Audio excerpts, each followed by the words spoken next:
നേര് പറഞ്ഞ പിന്നെ എന്തിനാ? ഞാൻ അവിടെ വരെ ഒന്ന് പോയി നോക്കട്ടെ. അപ്പൊ ഇന്നിന് നിങ്ങൾ പോയിട്ട് വരൂലേ? ഞാൻ അവിടെ ചെന്നിട്ട് വിളിക്കാം.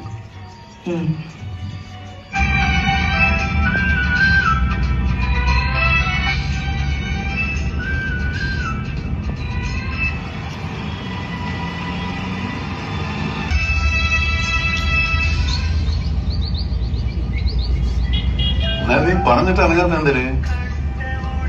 അത് പിന്നെ ദീപ് നാളെ വരുന്ന വൈകുന്നേരം അമ്മ പറഞ്ഞു.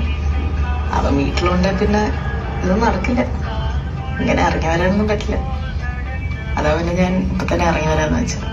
ഓ, ഞാൻ റൂം അടുത്ത ആഴ്ചക്കായിരുന്നു പറഞ്ഞിരുന്നത്. ഇതിപ്പോ